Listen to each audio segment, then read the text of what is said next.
Estamos recebendo Bruno Campos, membro titular e professor da SPID, membro do Grupo Brasileiro de Pesquisa Sandor Ferenczi, autor de artigos sobre psicanálise e arte. Após a palestra, abriremos os microfones para as perguntas. Sejam todos bem-vindos. Então, a gente dizendo que o endereço do Zoom não está entrando, enfim, mas aí vamos cada um aqui vai tentar buscar para poder me concentrar aqui. Enfim, então, além de agradecer aqui essa presença, né, o filme O Coringa, ele é um prazer poder falar sobre o Coringa, porque apesar de ter ficado muito contente, né, com o Parasita ter ganho o prêmio, né, não sou muito ligado no Oscar, não acho um prêmio tão, no geral, interessante, gosto mais dos Oscars de filme estrangeiro, quase sempre tem muitas pérolas ali, independente de qual que ganha, mas eu sempre descubro muitos filmes interessantes ali, não só nos 5 últimos, nos 9 últimos, enfim, tem sempre muita coisa boa ali, praticamente todo ano. Então, fiquei feliz, Parasita, ter ganho, né, mas particularmente eu acho o Coringa, independentemente de qual a nacionalidade, né, do filme, acho um filme... acho mais filme, né? Politicamente interessante, né? E o Parasita tenha ganho, mas acho que o Coringa é um filme bastante interessante, né? Para começar, eu acho que o Coringa poderia se chamar José, apenas José. Eu acho que chamar de Coringa me parece uma excelente ideia, uma boa malandragem, né? De quem construiu o filme, porque chama um público que provavelmente não veria esse filme de jeito nenhum se ele se chamasse José. Então, chamando de Coringa, vem uma turba, né, uma massa, né, ávida, né, por um certo tipo de história, que pode ser muito saborosa também, claro, qualquer história pode. Né? Enfim, apesar do Scorsese ter brigado com os filmes de super-herói, esses filmes podem ter muita coisa interessante, muita metáfora interessante. Né? E eu acho que o Coringa é um filme bastante abrangente, né? E eu diria que ele poderia se chamar de José, porque eu queria começar a propor, né, que o personagem é um homem comum. Seria um primeiro olhar, um olhar inicial. Né? Claro que a atuação do Joaquin Phoenix é soberba, né? Uma das melhores atuações dos últimos anos. Né? Enfim, é um diferencial no filme. Né? Mas a ideia de o filme poderia se chamar José é porque aquele poderia ser uma pessoa qualquer. Eu não vou entrar no mérito por hora, né? Daqui a pouco eu falo sobre questão psicose ou não, traço, isso mais tarde eu entro um pouquinho nisso, mas inicialmente eu queria pensar que poderia ser uma pessoa qualquer. E um José que aos poucos eu queria propor que seria um José Ninguém. Né? Então, a gente tem aí um primeiro olhar, um olhar mais comum, que eu escutei bastante, né? Que é totalmente válido, mas que o Coringa seria um personagem oprimido pelo poder financeiro, né? Enfim, pelas estruturas de poder, pelas castas, né? Acima. Então, seria um personagem oprimido de cima para baixo. Né?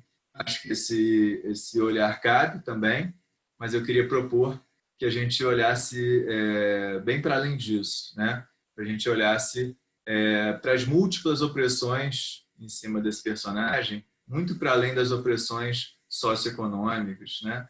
Que aparecem com o personagem da família do Batman, né? A família do Bruce Wayne. Então, esse personagem ele é achacado, né? Praticamente de ponta a ponta no filme por todo mundo. Né?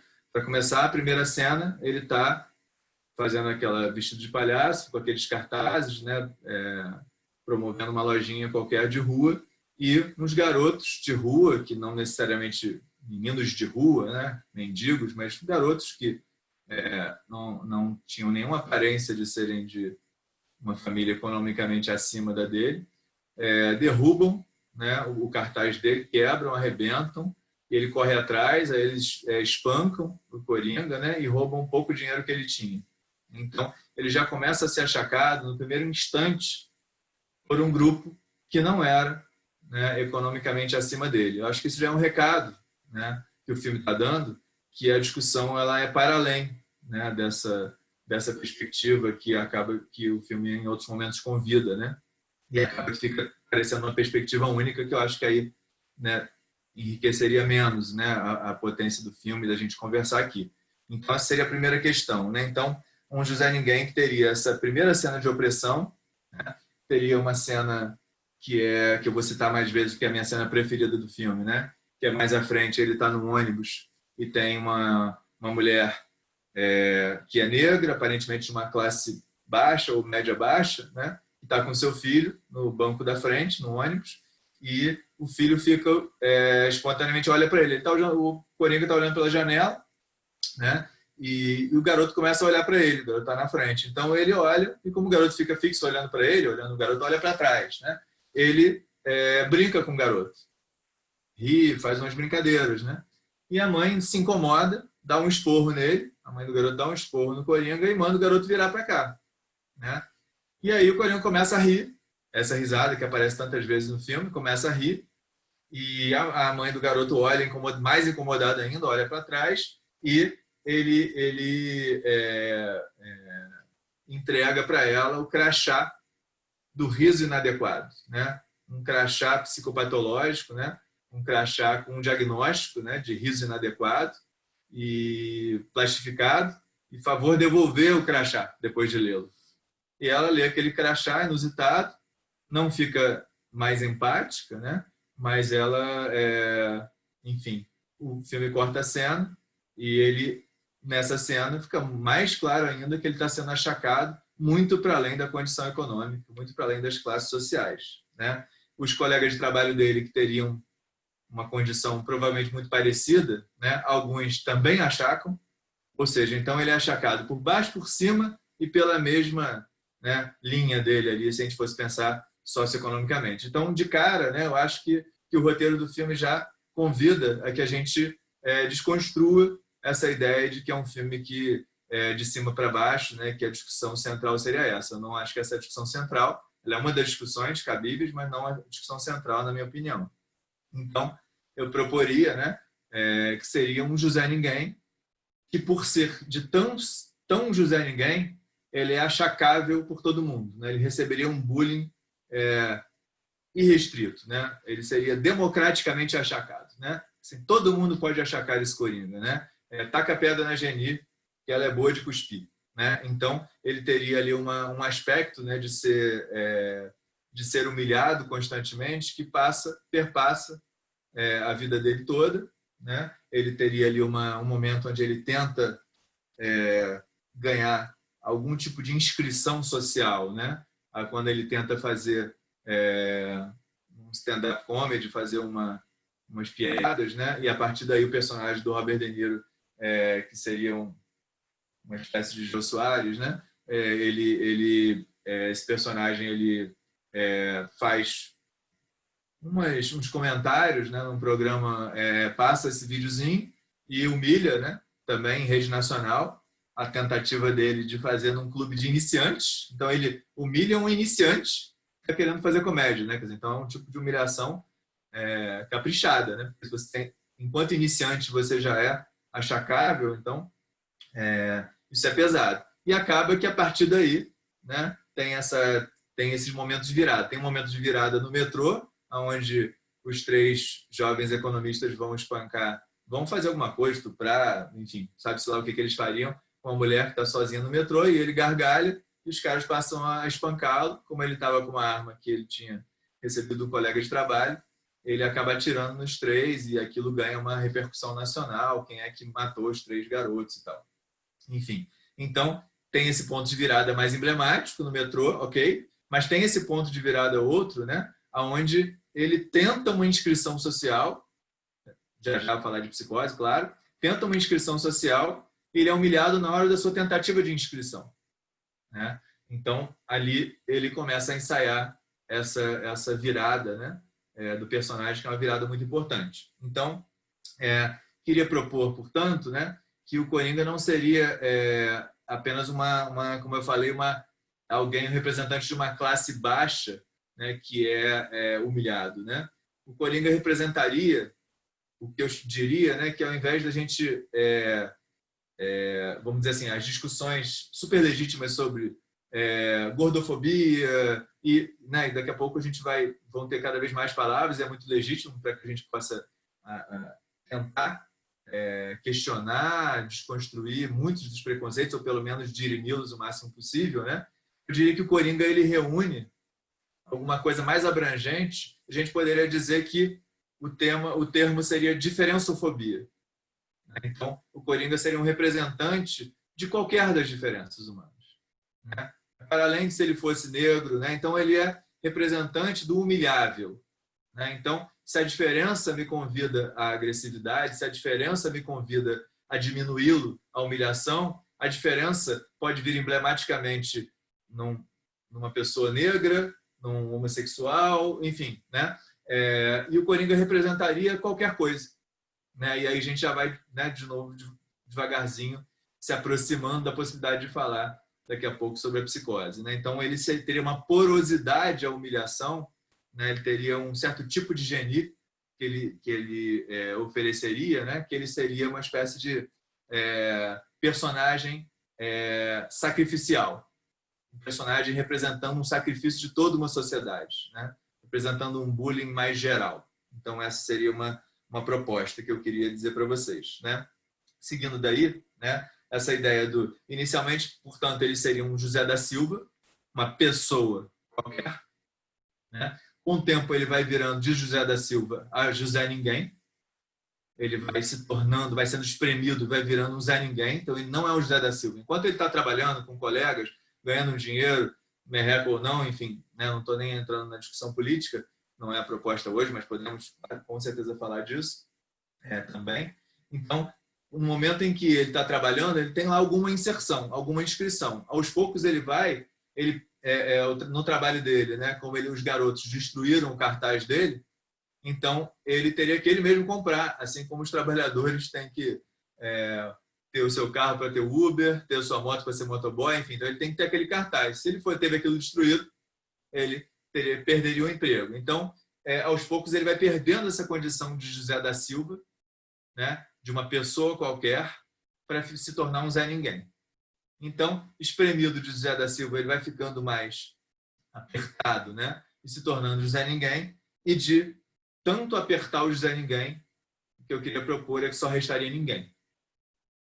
Então, de José, a gente acabaria em Ninguém, né? E esse processo de espremer o sujeito até ele se tornar Ninguém seria o ponto de partida que eu queria propor para a gente conversar. Então, a partir que ele seria esse Ninguém, essa não existência, né? Ele deixa de ter o direito à medicação dele gratuita, né? Enfim, enquanto isso, né, a gente tem aí um cenário dos ratos em Gotham City começando a invadir Nova York, digamos assim, né? Os ratos começam a assustar todo mundo, né? Então, é nesse cenário de não existência, né? E que rodeado de ratos, em que esse José da Silva se torna apenas Ninguém. E aí a gente começa a falar, queria citar um livro, né? Muito interessante. Esse livro ele é um livro que, apesar de eu querer aqui falar, como sempre, né, em português e não em psicanalês, esse livro, a princípio, eu acho que vai causar mais interesse para os psicanalistas, porque ele tem uma linguagem muito hermética, às vezes até um pouco pesada, mas eu acho um livro brilhante, que é um livro de uma lacaniana chamada Solau Rabinovich. O livro se chama Presos do Lado de Fora. Se vocês lerem as 3 primeiras páginas apenas desse livro, são páginas que eu acho o dito mais poético que eu já ouvi sobre a psicose, né? Todas as coisas que eu já li, a psicose sempre foi alguma coisa que me interessou muito, né? Muita gente aqui sabe, né? Trabalhando numa clínica psiquiátrica, né? Durante 11 anos, alguma coisa que até hoje é totalmente interessante para mim. E esse livro ele fala de maneira muito consistente, muito poética. Ela tem a ousadia de pensar como é o inconsciente na psicose, como é a memória na psicose, que eu acho que isso não caberia aqui, porque a gente desviaria demais. Mas queria só deixar essa referência, tá? Presos do Lado de Fora. Nesse livro, a Solau propõe que o centro do psicótico, e eu não vou descrever a psicose, porque a gente fugiria também demais, né? Mas o centro do psicótico seria um centro êstimo. Ou seja, ao invés de um centro íntimo, seria um centro êstimo. Então, a intimidade do psicótico seria uma externalidade. Então, o núcleo psicótico seria fora dele. Então, esse já seria um ponto bastante forte, né? Que eu acho que esse pedacinho, pelo menos, eu acho que caberia aqui e dá para a gente pensar com todo mundo que, né, psicólogos, não psicólogos, com todo mundo que está aqui aproveitando e participando da conversa. Então, ela traz aí os presos do lado de fora, quer dizer, o psicótico ele estaria fora do grande livro, ele estaria desinscrito, ele estaria preso do lado de fora, ou seja, ele estaria solto. Para quem já viu um filme chamado Código 46, é um filme futurista, né? Um filme de ficção, em que as pessoas que cometem delitos elas ficam presas fora. Então, elas são excluídas das fronteiras e ficam presas em qualquer lugar que elas queiram ir. E as que não cometem crimes ficam presas dentro, né? Não é muito diferente da vida de todo mundo, mas, enfim, o filme faz uma metáfora bem interessante. Então, o preso do lado de fora, no personagem do Coringa, seria o riso fora de hora. O riso fora de hora do Coringa seria um emblema de que ele está preso do lado de fora, né? Ele ri fora de hora, ele sempre ri fora de hora. Ele constantemente ri fora de hora, ele voltará a rir fora de hora, e a sociedade, para tentar alguma pseudo-inscrição, traz para ele um diagnóstico psiquiátrico, né? Do riso do lado de fora, né? Que o CID-10, DSM-5, né? Já podem estar até colocando lá, né? Os que riem errado, né? Já podem até incluir, não sei se já tem ou não, mas de qualquer maneira, acho que esse riso fora de hora, esse riso inadequado, né? Seria uma marca dessa singularidade desse personagem do Coringa, que por ser radicalmente antagônico, radicalmente fora, né, dos construtos sociais, ele precisa receber exclusão e reprimenda constantemente. Então, o riso fora de hora, né, seria uma marca que deixaria muito claro que é muito para além da classe social. Onde quer que ele esteja, se ele rir fora de hora, ele vai ser humilhado. Então, esse objeto, esse elemento, para mim, é a marca central do roteiro de que a proposta é para além das classes sociais. Onde quer que ele vá, ele se rir fora de hora, vai ser zoado, vai ser humilhado, vai ser achacado. Então, para mim, se esse elemento é o elemento central, eu entendo que o roteiro, na minha interpretação, claro, né, só tenho eu para interpretar, na minha interpretação, a proposta do roteiro seria, então, a inadequação, né, a diferençofobia, para além de específicas diferenças A, B ou C. Então, esse crachá, para mim, seria uma espécie de, que eu vou propor, também brincando rapidamente com a teoria, né, passando bem aqui en passant, seria, em psicanálise, seria eu chamaria de sobrenome do pai, ou seja, esse sujeito não teria os norteadores da neurose, ele não teria como, né, como diria o Caligares, né? Eu chego na ponte de Niterói, eu tenho lá Salvador para um lado, Porto Alegre para o outro, Niterói, ou seja, eu chego lá, eu tenho organizações centrais, ou seja, a capital de um estado ou um estado, e aí isso me norteia, né? Esse é um norteador neurótico, que vai pelas capitais, para facilitar que eu possa chegar em algum lugar. Se ali fossem placas psicóticas, eu teria que ter todas as placas de todas as cidades do mundo, diria o Caligares, quando ele fala de psicose errante, psicose sem surto, psicose sem delírios, psicose sem alucinação, né? Então, o que eu estou chamando de sobrenome do pai, no sentido de que esse crachá do riso inadequado passa a ser uma espécie de suplência do nome do pai, e vai ser a última psicanalês, né? Quem não for psicólogo pode parar de me xingar, porque eu já vou parar. Então, seria um sobrenome do pai, seria uma suplência dessa lei que o psicótico não estaria inscrito, pelo menos de maneira direta. Então, ele teria que se inscrever por uma lei segunda, por uma versão, um lado B da lei, né? Que seria o que eu estou chamando de sobrenome do pai. Então, ele seria inscrito pelo diagnóstico. Tanto é que muita gente que está sofrendo, diz que quando recebe um diagnóstico fica muito feliz, porque pelo menos tem mais gente, né? Diria uma amiga minha que misery likes company, né? Então, a gente pelo menos tem mais gente, né? E quem sabe até a ciência, se é que a ciência ainda é valorizada no mundo hoje em dia, né? Quem sabe a ciência pode ter uma resposta para o meu sofrimento. Então, o diagnóstico, ele me insere. Ele não apenas me apazigua, porque talvez eu tenha uma esperança, como ele me insere. Eu sou um destes. Eu tenho um grupo. Eu estou inserido socialmente. Então, aquele crachá do riso inadequado, né, o insere. Não é à toa que ele trabalha como palhaço, desde o começo do filme. Então, seria uma inscrição social pelo lado B, por isso que eu chamei de sobrenome do pai, não nome do pai. Encerradas os psicanaleses aqui, né? Vou seguir aqui em diante, né? Essa é a parte psi que eu queria passar rapidamente para continuar falando do filme. Enfim, daí eu queria propor, né, que de tanto espremer o José Ninguém, né, José da Silva vai para José Ninguém e depois vira ninguém, de tanto espremer esse José Ninguém, de tanto se tornar ninguém, nasce o Coringa. Então eu queria dizer que esse espremer, esse achatamento da subjetividade, esse esmagamento da singularidade do personagem é o que dá a luz ao Coringa.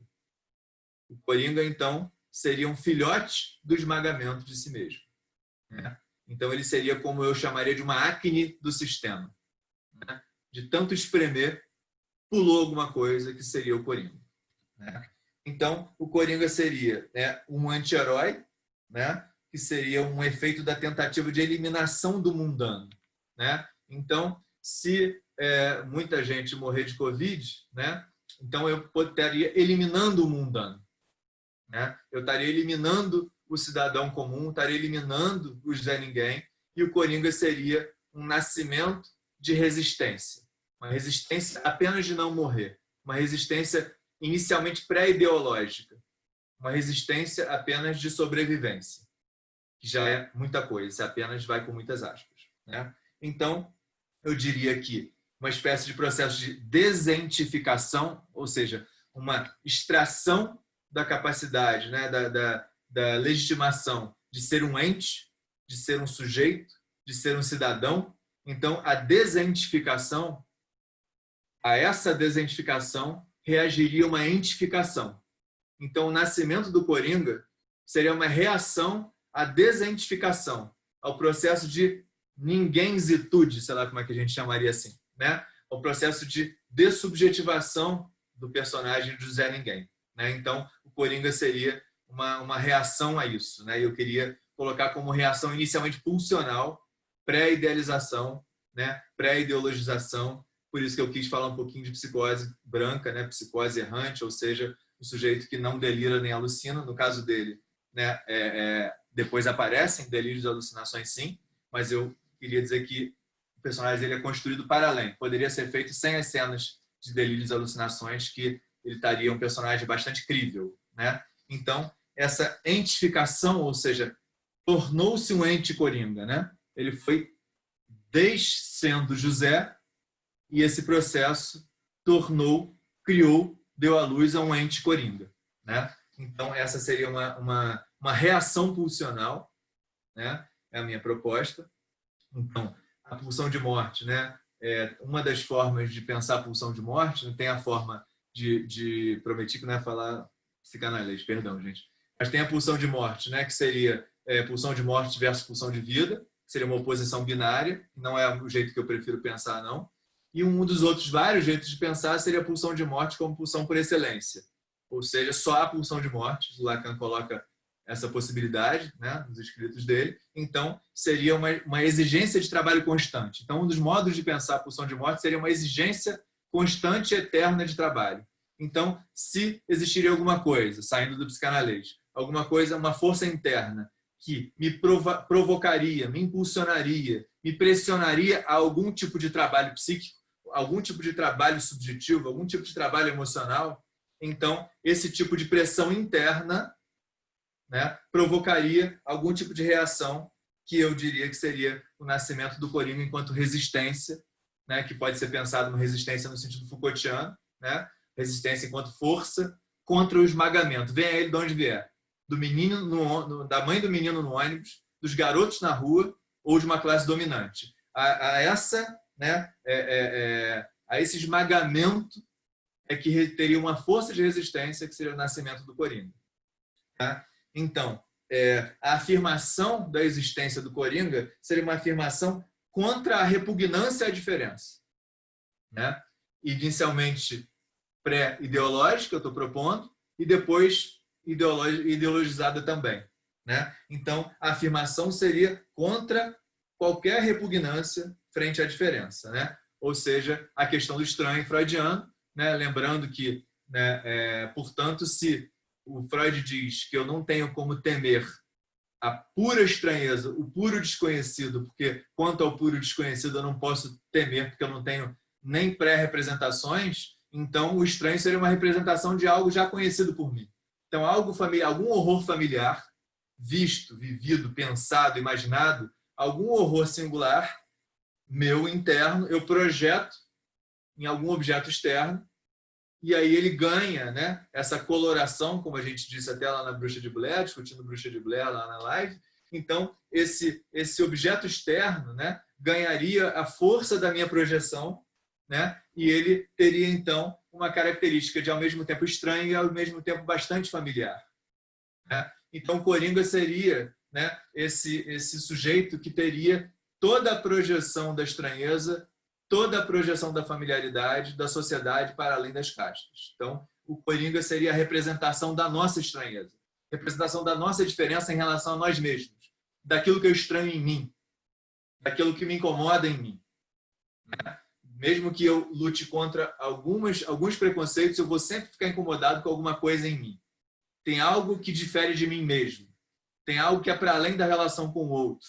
Né? Se vocês, algumas das obras da Clarice Lispector, ela está se havendo com um horror diante de si mesma, com o avesso de si, o avesso do avesso e o avesso do avesso. Então, ela está se havendo com horror diante da paixão e o estupor e do horror e da repulsa, a diferença dela com ela mesma. Então, essa é a proposta que eu queria colocar, que o Coringa ele suporta toda essa força do horror nosso com a diferença da gente comparado com a gente mesmo. Então, continuando daí para a segunda parte, né? Da questão que eu queria trazer, o Coringa, né? Eu queria trazer uma metáfora do jogo de buraco, né? Para quem tiver da minha idade para cima, né? Vai saber, né? Não sei se para baixo vai saber, mas no jogo de buraco, né? Você tem, eu acho que o jogo de buraco me veio, né? Não só porque o confinamento ele obriga também a várias atividades, né? Que sejam como um jogo de buraco, né? Enfim. Então, no jogo de buraco, né, que remete estou provocando porque remete ao furo, que a psicanálise fala, ao furo de todos nós, ao fato de sermos seres caídos, assim como o Coringa, seres furados, seres cortados, seres imperfeitos, seres divididos, né? Enfim, o furo, né, no jogo de buraco, o sistema seria, o jogo de buraco começa, alguém pode estar com um bom jogo, né? E o que acontece é que o Coringa ele provocaria um furo no sistema, como se fosse um vírus, como estamos vendo na pandemia, né? E o que o Coringa faz? Ele suja a canastra para poder bater. Né? Enquanto está todo mundo tentando, em todas as classes, tentando ter uma canastra limpa, né? O Coringa sujaria a canastra. Né? Quando ele suja a canastra, ele tem condição de bater. Né? Quando ele tem condição de bater, ele pega o morto. Quando ele pega o morto, que seriam as cartas fora do baralho, o morto seriam os presos do lado de fora como ele. Então, os presos do lado de fora, né, seriam os humanos ratos que sairiam, né, dos esgotos, né, do confinamento ao silêncio. Então, essas cartas fora do baralho, né, formariam um morto e esse morto poderia fazer com que o sujeito virasse o jogo, né, e aí aquele buraco ali se invertesse. Né? Ou seja, quem estava no buraco pode provocar um sentimento de buraco no outro. Né? Então, esse jogo vira a partir das cartas fora do baralho. Né? Então, eu queria falar para vocês também que quando vocês fizeram esse convite, depois a gente antecipou, seria em novembro, veio para cá, eu fiz um texto sobre, né, sobre o Coringa, né? Eu nunca tinha feito para nenhuma palestra, um texto inteiro. Né? Depois eu vou botar aí, enfim, em algum lugar para vocês. Hoje eu vou, no máximo, ler um trechinho de 30 segundos dele, mas esse texto tem algumas coisas que eu já estou falando aqui, né? Que seria uma inspiração a partir daí do convite para pensar, aprofundar um pouquinho a ideia do Coringa. Então, o poder, as estruturas de poder, que pode ser o poder econômico ou pode ser o poder de pequenos grupos, né? De pequenas facções, como o grupo dos meninos de rua, que espancam ele no começo, né? Então, os grupos, né, as estruturas de poder que existem em qualquer lugar social, elas começam a temer a nova horda. A nova horda de ratos, a nova horda de cartas fora do baralho começa a assustar. Então, as pessoas que formavam grupos protegidos começam a se apavorar com essa nova horda. assim como no Parasita, né, a horda começa a se infiltrar pelo subsolo da casa dos personagens do Parasita, né, os ratos saem dos esgotos, o próprio personagem do Coringa se assusta quando ele entra no metrô para fugir da polícia e está todo mundo vestido de Coringa, né? Então ele mesmo se assusta, fica impactado, né? E o poder, seja ele qual poder for, fica assustado com a nova horda. Só que essa nova horda não é uma nova ordem, né? Porque essa nova horda, ela tem uma ordem para o dia do evento, né? Para uma manifestação e nada mais, né? Então ela tem uma organização para aquele evento público, mas ela não é uma proposta de uma nova ordem, né? Então ela é uma nova ordem com desordem. E isso assusta mais ainda as estruturas de poder, repito, quaisquer estruturas de poder que a gente puder pensar. Então, essa nova horda, ela assusta porque ela é caótica, né? Ela pode, por exemplo, saquear quaisquer lojas e não apenas uma filial do Banco Itaú, porque, sinceramente, né, se fosse saquear uma filial do Banco Itaú, não faria diferença nenhuma, né, para o Banco Itaú, enfim. Né? Mas se o saquear e o quebrar fica indistinto e indiscriminado, né, então ele fica totalmente assustador. Né? Assim como o vírus da pandemia, que é um vírus que não é justo nem injusto, né? Ele apenas existe. Então, as pessoas ficam desesperadas, assim como ficam com o vírus, né?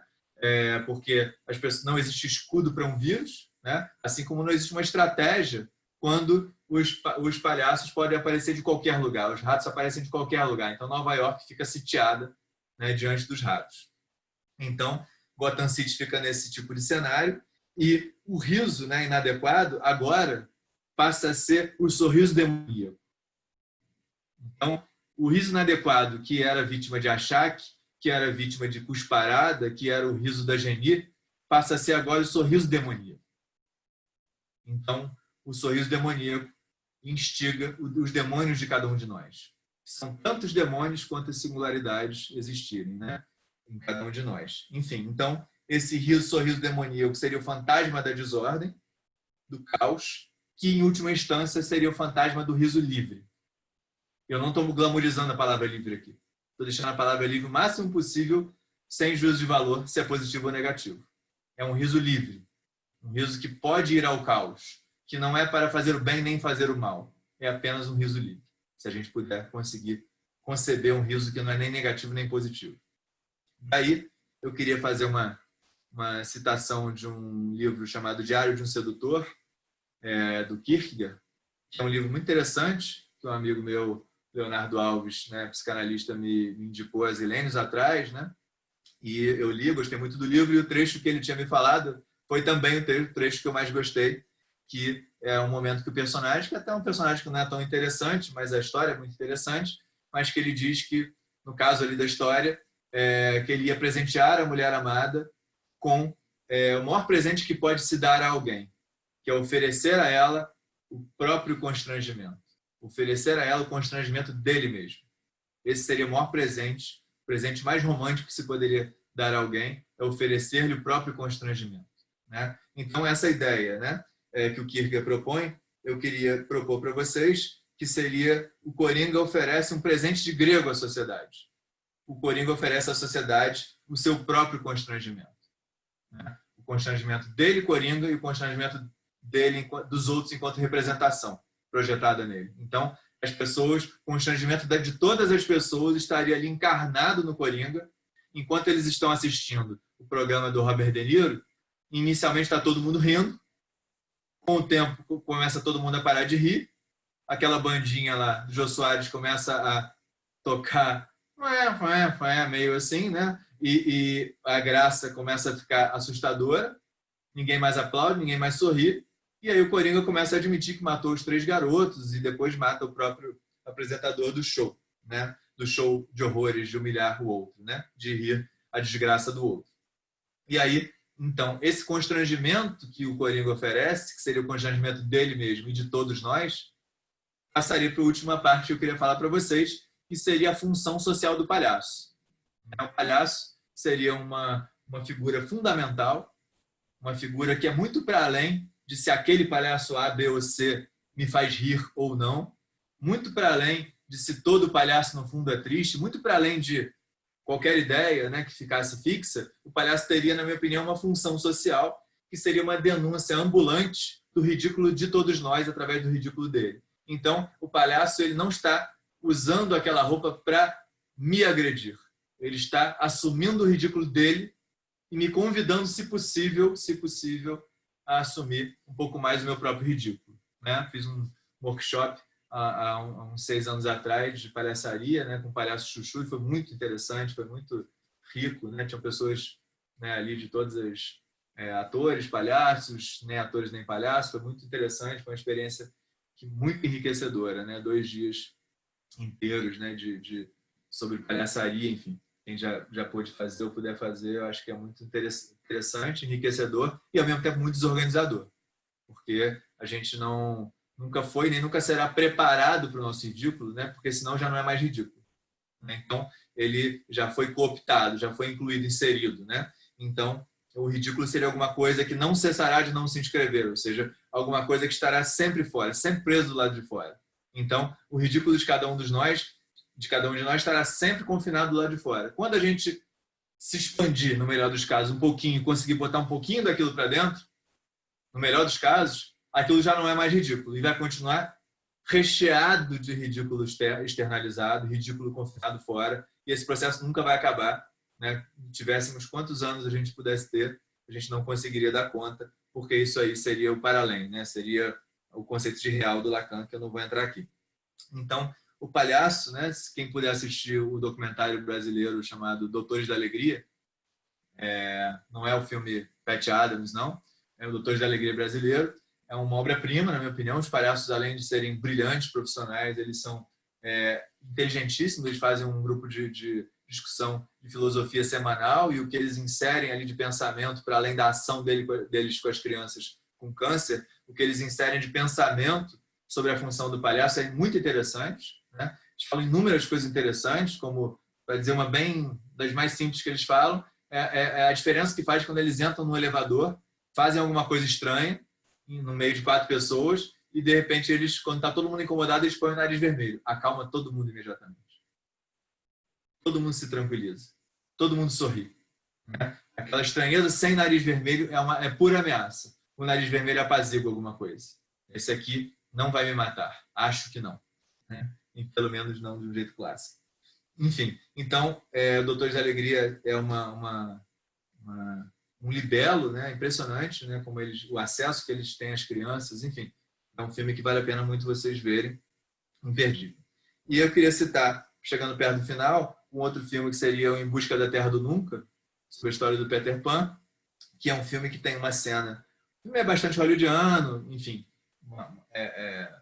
bastante, né, digerível, enfim.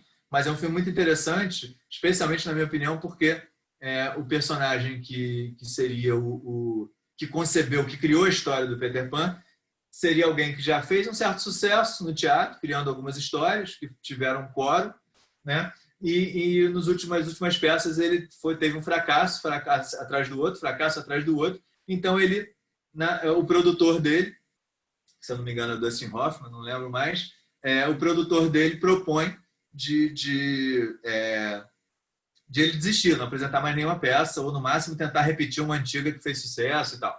E ele diz que ele tem uma peça, que seria essa do Peter Pan, e que ele quer botar essa. O produtor lê e fala: isso vai ser um arraso, vai ser um fracasso maior do que os que você vem tendo.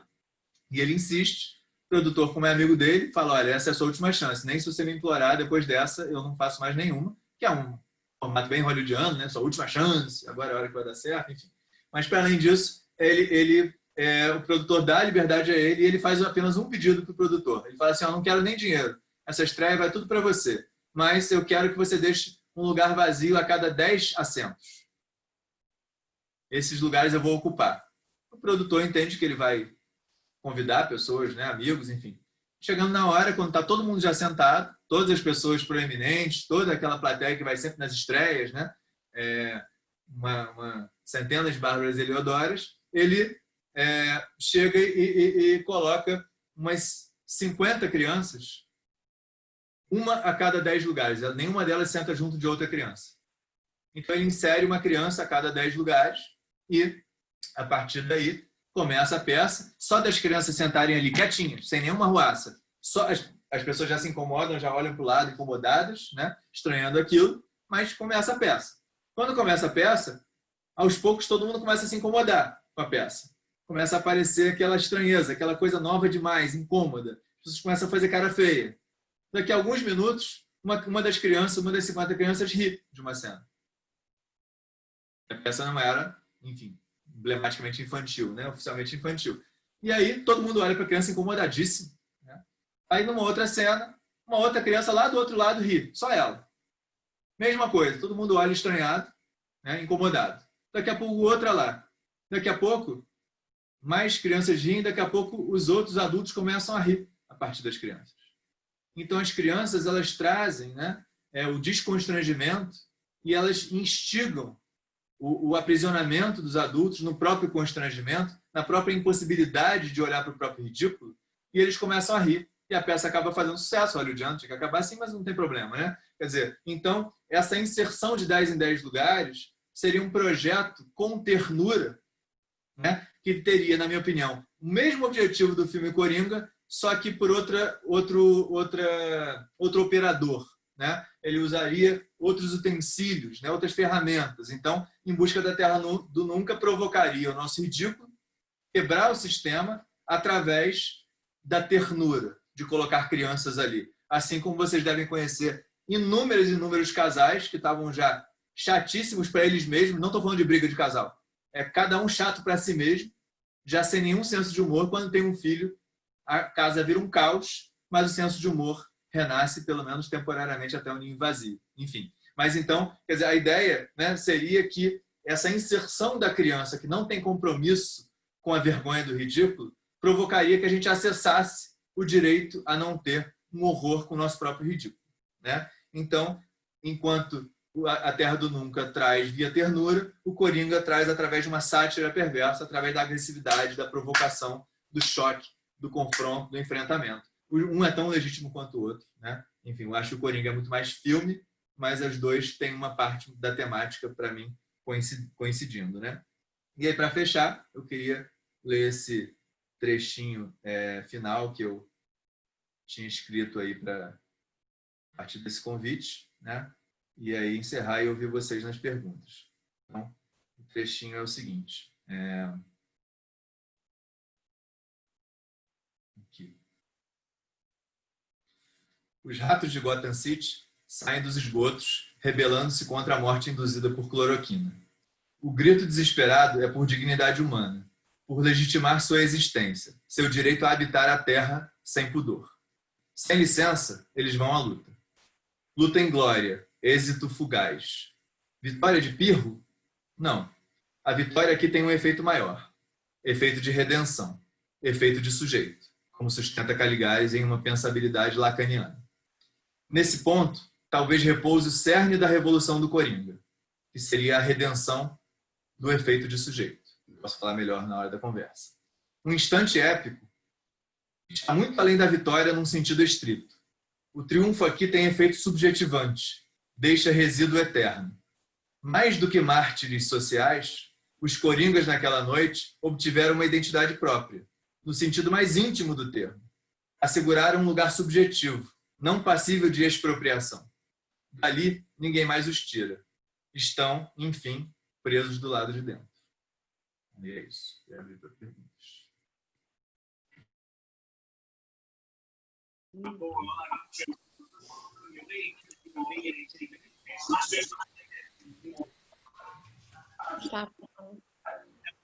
Bom, estamos com o áudio aberto aqui, se alguém tiver alguma pergunta.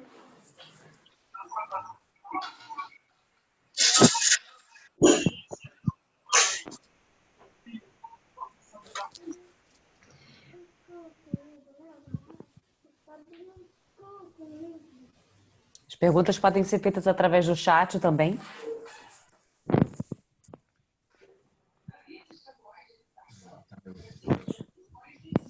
Bruno. Diga. Vou começar a fazer pensamentos desconexos aqui. Eu achei no filme que o Coringa tão achatado, como você falou, ele teve um surto psicótico que a gente assistiu todo o desenrolar desse surto, de todas as coisas que ele desejava, inclusive daquela namorada que a gente via que aquilo não era uma coisa verdadeira, uma coisa criada por ele. E ele, de nada e de ninguém, ele, no seu delírio, ele teria conseguido fazer que os outros fossem bem e todos iguais a ele, né? Ele conseguiu fazer com que a população inteira fosse Coringa, Joker, né? Com o riso mortífero, etc. Eu fiquei muito bem impressionada com esse filme, achei um filme maravilhoso. A explicação aqui que você deu de todo esse processo eu achei fantástico. Esse preso do lado de fora é maravilhoso e eu gostei muito. Eu não sei se essas coisas que eu pensei também tenham algum fundamento, digamos assim.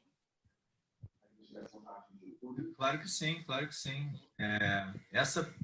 Vamos ver se eu consigo comentar o que você falou, mas essa provocação, né, e o nascimento de vários coringas, né, no caso do próprio Coringa, né, ele está tendo uma ação pulsional, né, de sobrevivência, como eu estava propondo. Então ele só lhe resta aquela possibilidade. Tanto é que ele vai para tudo ou nada.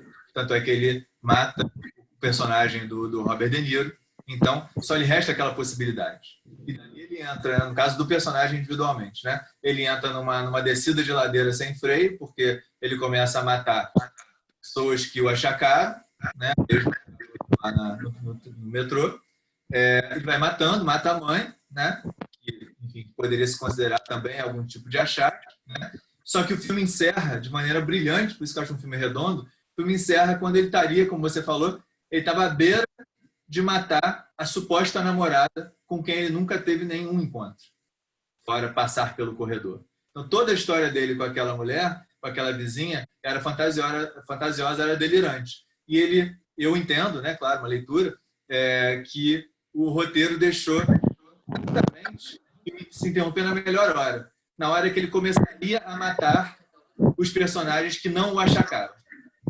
Então o Coringa permite que a gente fique com uma sensação talvez saborosa, porque ele se vingou de todo mundo, só que o roteiro interrompe assim, gente, podem ir para casa tranquilos, mas a partir de agora ele ia começar a matar todo mundo.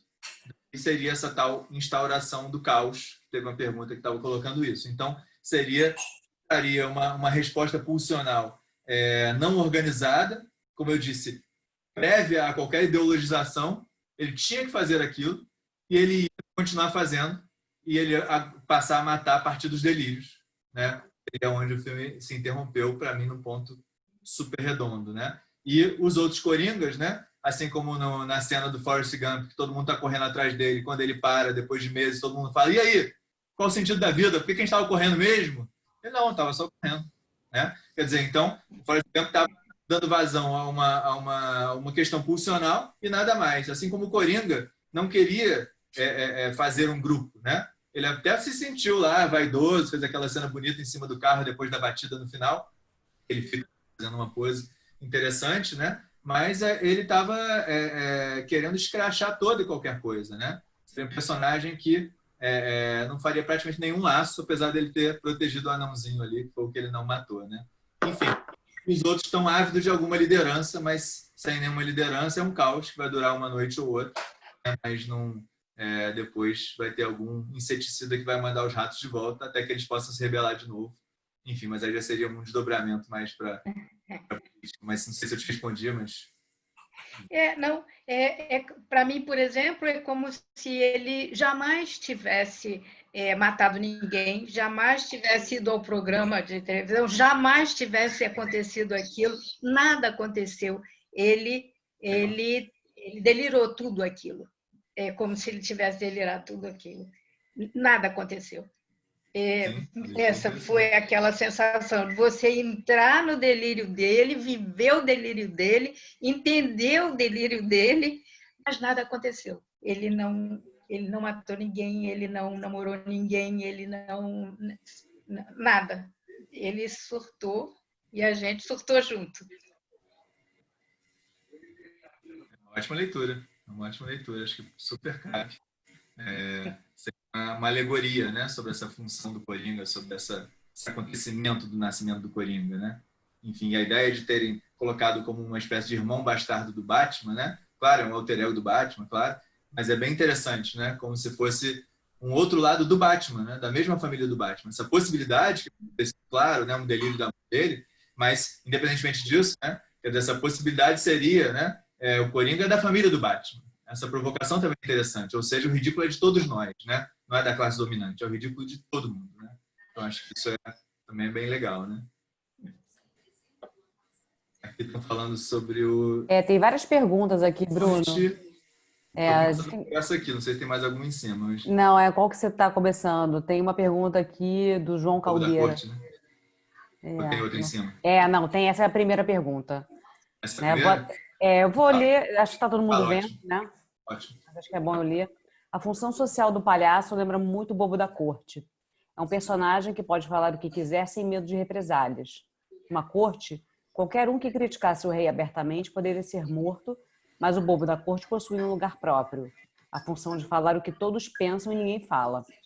O que pensar desses rótulos, desses lugares próprios da sociedade que tratamos da sociedade para tratarmos do ridículo? Essa função, né, é uma função fundamental, né, porque eu estava propondo para vocês, esses presos do lado de fora são partes de todos nós, né, porque se fossem pessoas, né, excluídas, a gente poderia ficar na eterna luta, brava luta fundamental de reinserção. Mas se a gente pensar que são partes excluídas por nós mesmos, então essa exclusão estará sempre presente na existência humana, porque nós somos divididos, não somos lineares, né? Estamos analisando aqui que um trabalho social belíssimo, né? Um trabalho de voluntário em comunidades, lindo. Em um momento a gente chegou numa situação onde ela estava falando sobre a situação dela lá de maneira extremamente autoritária. Eu falei, nossa, eu nunca tinha te visto falar de forma autoritária. Ela ficou revoltadíssima, porque essa palavra era impossível nela. Era contra isso que ela lutava desde que ela nasceu.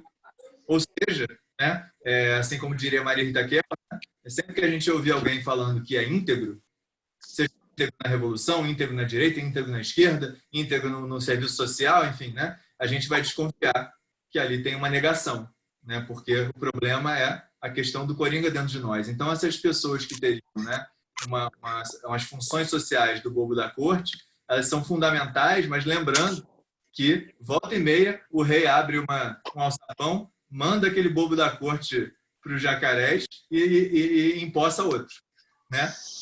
Volta e meia, a gente demite um ministro e empossa outro, né? Então, o Bobo da Corte pode brincar até o momento em que o rei cansar e abrir o alçapão. Então, a gente vai precisar de outros fazendo a mesma função, né?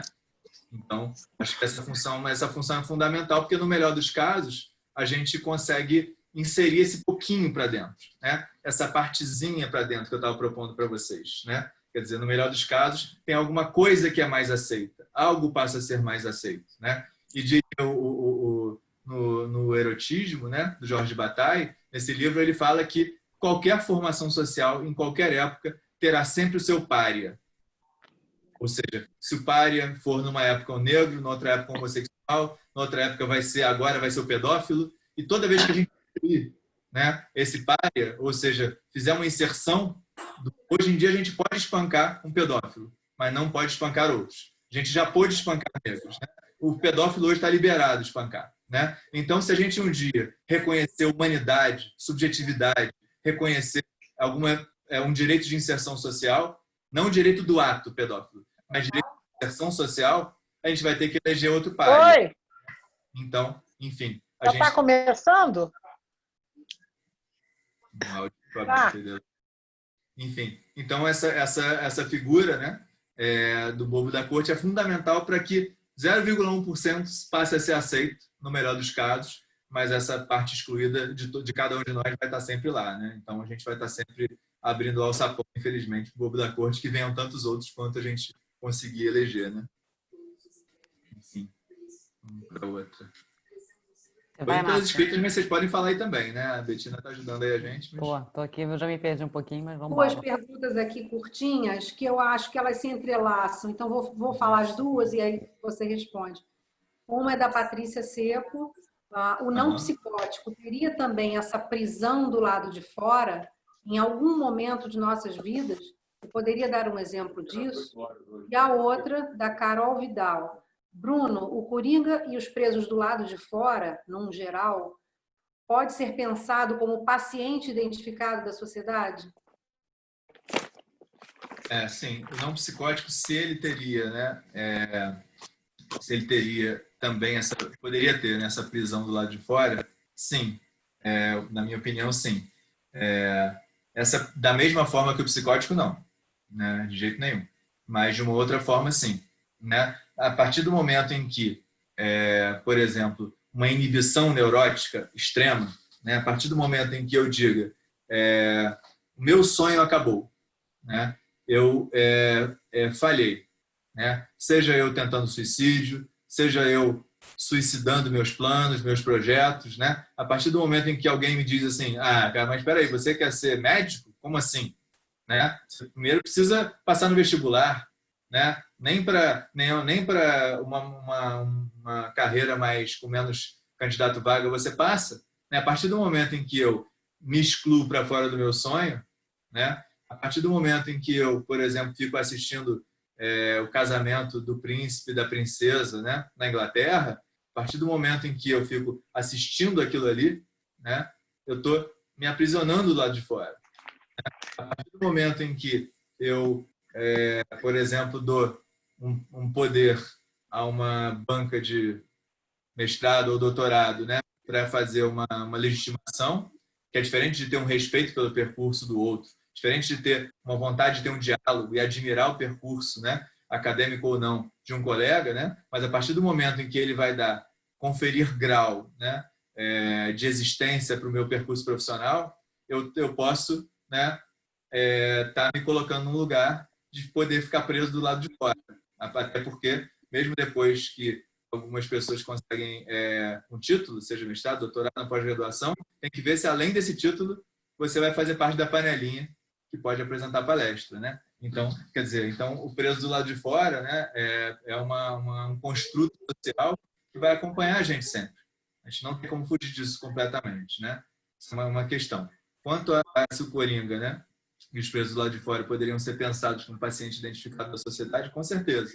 Né? Quer dizer, então, o Coringa, ele no outro filme do Coringa, né, no filme do Heath Ledger, né, no filme do Batman, o Coringa ele apanha e ri enquanto está tomando chute na barriga, né, quebrando a costela. Então, quer dizer, na realidade, o paciente identificado, né, para quem não vou explicar muito detalhadamente, mas para quem não souber, essa é uma teoria, né, do metade do século passado que falava que qualquer grupo social ou na época de qualquer família criaria, né, o seu paciente identificado, ou seja, aquele que era depositário da loucura do todo, aquele que recebia as projeções da loucura de cada um.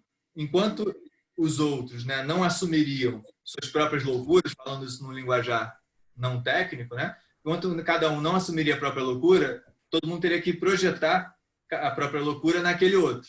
E ao confinar, ao internar um sujeito, ele ficaria representando a loucura que eu digo que não é minha, que eu nego, né, quando na realidade ela é de todos nós. Então, o Coringa seria com certeza o paciente identificado da sociedade, né?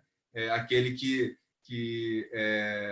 mata o cara do talk show, o Robert De Niro, né? Assim como muita gente tem vontade de matar alguém num stand-up comedy, né? Mas fica achando que não tem direito de ter raiva porque, na realidade, eu que sou inibido, não é ele que está sendo exagerado em me sacanear, não, né? Não é ele que está sendo agressivo, eu que sou inibido, né? enfim. Então, sim, com certeza pode ser o paciente identificado. Aqui tem uma outra pergunta aqui que fizeram. E a mãe do Coringa? A mãe aqui que fez a pergunta. É. A mãe do Coringa, enfim, ela é uma... Eu vi essa atriz no American Horror Story, se eu não me engano. A mãe do Coringa seria para mim, né, uma representação de uma...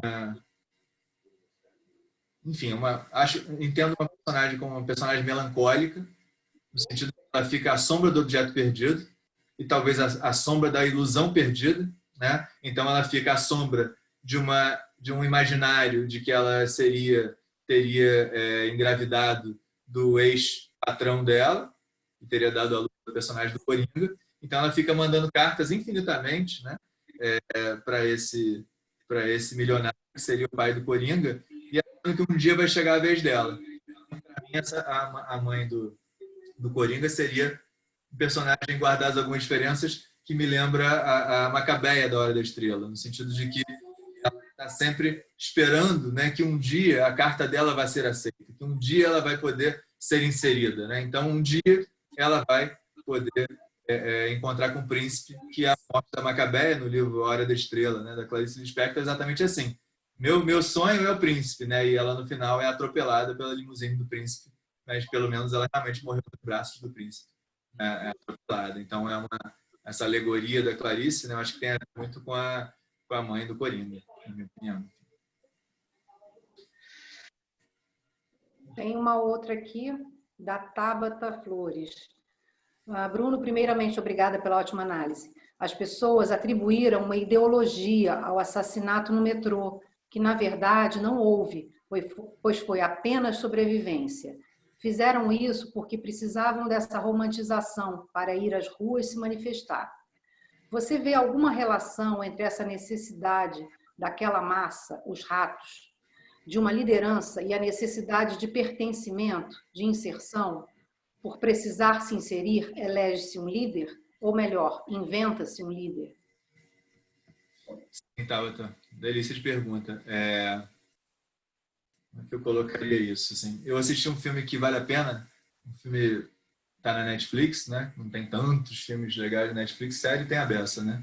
Mas filme já não é tão fácil. É um filme chamado The Square, que teve um filme sobre arte, sobre o museu, que também se chamava mais ou menos assim, mas esse filme é sobre a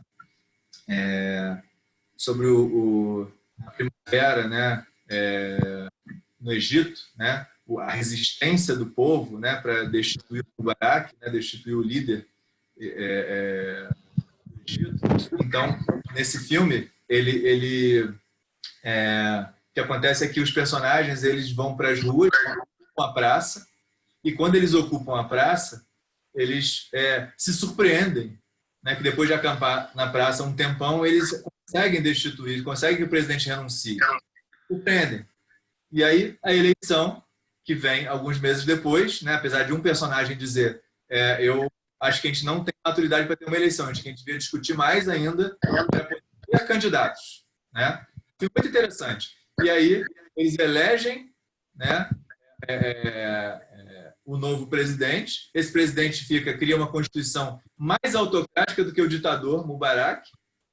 E eles vão à praça de novo, morre mais gente, eles destituem de novo esse presidente. Até que um personagem que é muito interessante, para mim, a frase do filme, ele diz assim, a praça agora é nossa. Né? A gente agora vive na praça.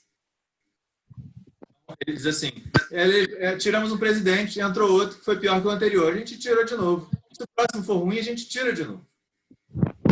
Claro que morrem alguns de nós, mas agora a praça é nossa. Ou seja, ele está denunciando que nasceu ali, né, uma cultura da praça. Né? Você tem uma presença, né, uma participação forte nessas discussões políticas. Né? Então, assim, essa presença na praça, né, ela seria mais importante do que qual líder seria eleito, se seria esquerda ou direita, ou seja, seria uma cultura. Agora, essa cultura nesse país, né, passou a ser uma cultura de que a praça realmente é nossa. Né? E o tempo todo os líderes tentam que eles saiam da praça. Então, a ideia de que de que se precisa de um líder, né, é essa discussão que eles falam. Como é que a gente vai ter uma eleição se a gente nem entende direito o que é formar um candidato? Não no sentido de não ser letrado, mas no sentido que a gente precisa pensar entre nós todos, né? Como é que é criar um candidato? O que seria um candidato antes de pensar qual? Né? E depois uma eleição. Mas como tem que ter uma eleição enquanto isso? A gente elege, destitui e depõe. Então, acho que o povo precisa de um líder, né? Então, se Forrest Gump sai correndo, né? Ou se Monty Python, que é o meu humor preferido, né? Se eu não me engano, é A Vida de Brian, que qualquer formação de 3 pessoas já parece que é um líder, já todo mundo vai atrás, já começa a ouvir. Então, seria uma provocação no Monty Python dizendo assim, olha só, na época de Jesus, qualquer pessoa que falasse um pouquinho melhor já seria o profeta, porque estava todo mundo desesperado, historicamente, por um profeta. Então, a sociedade também vai ficar desesperada por líderes e vai formar qualquer líder, até aquele líder que não veio para ser líder. Aquele líder como Forrest Gump, como Coringa, né? Que seriam os bobos da corte, né? Fundamentais, mas que eles não estariam se colocando nesse lugar, né? Eles seriam, não entro em clube que me aceite como sócio, como diria o Groucho Marx, né? Então, mas a sociedade precisa de um líder, né? Para que não seja só o puro caos, né? E depois, essa liderança pode até ser uma liderança que não seja de um, mas inicialmente precisa de uma voz, seja de uma liderança tríplice, né? Enfim, mas precisa de algum tipo de liderança, né? Mesmo que ela seja pensada horizontalmente, né? Mas tem que ter pelo menos um discurso líder, né? Enfim. Mas aí já seria uma discussão mais política, mas vamos lá. Betina, você tá... Mandei só um abraço privado aqui. Obrigado pelo carinho. E aí, gente, mais questões para a gente conversar?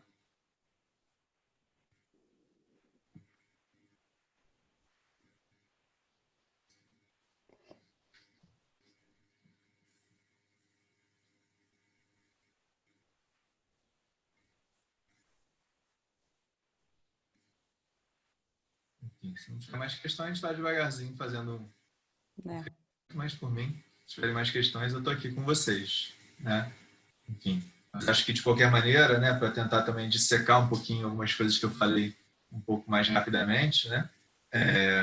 Eu acho que a ideia de você bater um jogo sujo para pegar as cartas fora do baralho, né, e tentar virar o jogo, essa ideia é muito interessante, porque o Bion, a gente estava até falando quando estava falando sobre Bruxa de Blair, a gente estava falando sobre a ideia do Bion sobre as 3 posições de grupo. Qualquer grupo teria 3 posições, né? A primeira seria de dependência, onde tem que ter um líder, né? Para ter alguma organização de grupo, tem que ter um líder, mas só que essa é a formação de grupo mais primitiva, porque a gente acredita que esse líder vai assegurar vai garantir a nossa tranquilidade, nossos direitos civis, né? Então, quando o grupo evolui e deixa de acreditar que esse líder seria um líder que, por si só, garante o meu conforto, né? A gente iria para um segundo Bion, né? Para uma segunda posição, que seria a posição de luta e fuga. Ou seja, já que não existe mais uma confiança plena no líder, então agora uns vão fugir, sem líder, aperta em cima, o piloto sumiu, né? Outros vão brigar, porque tem que ter um líder, desesperados, né? Mas seria o caos, na posição de luta e fuga. Se o grupo evoluir um pouquinho mais, ele vai chegar numa terceira posição, que seria a posição de acasalamento. Ou seja, ó, deu ruim aqui, né? Não tem líder, não adianta fugir, não adianta brigar. O que a gente vai fazer? Vamos dividir funções. Você é bom em tal coisa, eu sou bom em tal coisa, outra pessoa é boa em tal coisa. Vamos tentar ver se funciona uma divisão de funções. Isso seria uma espécie de organização teórica, né? Ideal de grupo. Então, é isso que eu estava querendo dizer ali naquele momento. Quer dizer, então, em algum momento, né?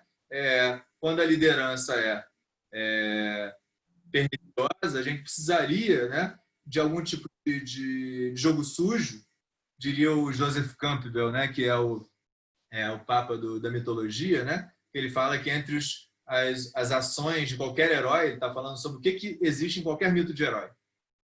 Aqui, no caso, a gente está falando de anti-herói, né, mas é um tipo de herói, o Coringa. Então, em qualquer mito de herói, teria alguns elementos, assim como Freud no Totem e Tabu diz que em qualquer formação social teria algum tipo de tabu contra o incesto e algum tipo de tabu contra algum assassinato, né? E o Joseph Campbell diz que todo herói, inclusive Hércules, os mais idealizados, em algum momento, faria uma besteira, algum erro dele, não um azar, erro dele, em qualquer tipo de herói, qualquer mitologia de qualquer herói.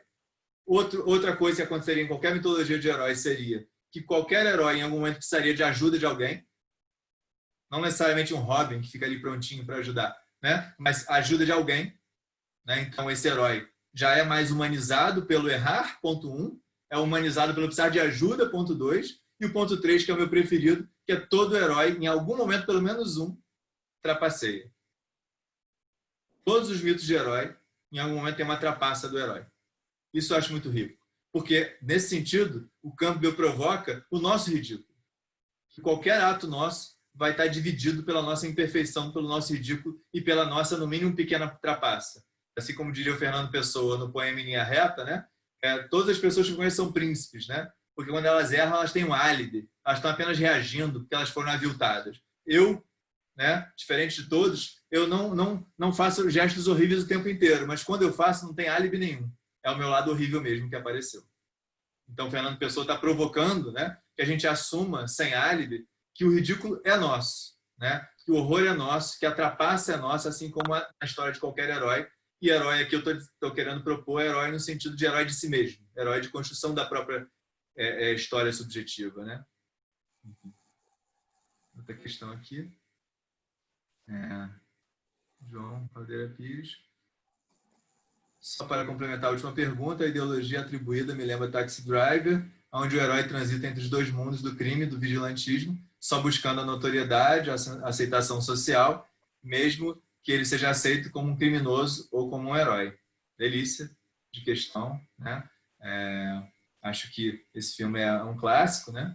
Muito interessante, e essa transição, né, do lugar de criminoso para o lugar de herói, né, ela fica constante e ela deixa a gente incomodado, porque a gente não consegue estereotipar o protagonista, a gente não consegue colocá-lo como, né, o nosso malvado favorito, que às vezes a gente torce para o vilão, né, e nem consegue colocá-lo como mocinho, né? A gente fica com amor e ódio constante, ou seja, é uma obra mais rica em termos de não ser uma obra maniqueísta, né? Então, uma obra muito bem colocada, enfim.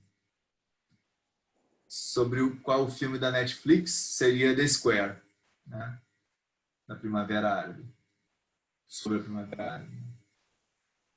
Enfim. É isso.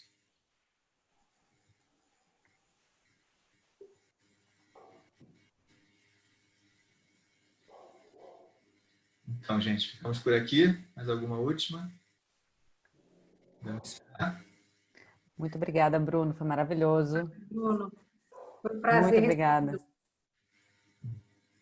Obrigado. Eu super agradeço a vocês. Né? Excelente, Bruno. Excelente. Obrigado, sim.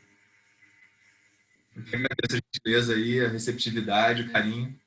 E peço sinceríssimos e honestos perdões para todo mundo que, né, o psicanalês atrapalhou, porque, como eu sempre falo, quando aparece um psicanalês, né, como eu não acho que é glamourizada essa linguagem em psicanalês, é porque eu não consegui, pela minha incompetência, né, achar um monte de palavras que fossem, mesmo que eu fale muito, porque eu sou bastante prolixo, né, que eu usasse muitas palavras para substituir aquele termo psicanalês, quando eu não consigo, é extrema incompetência. Então, peço desculpas aí pelos termos que fugiram aí da própria proposta minha. Ninguém aqui me exigiu isso, não. Eu que queria fazer mais desse jeito. Quem sabe um dia eu vá, né, conseguindo cada vez mais não trazer essas palavrices, né, e trazer outras que sejam 100% aí abertas, né, palavras mais abertas. Gente, obrigado pela gentileza, pela noite adorável, pelo convite, tá? E já está com vocês muitas vezes. Obrigadíssimo. Vocês são queridos.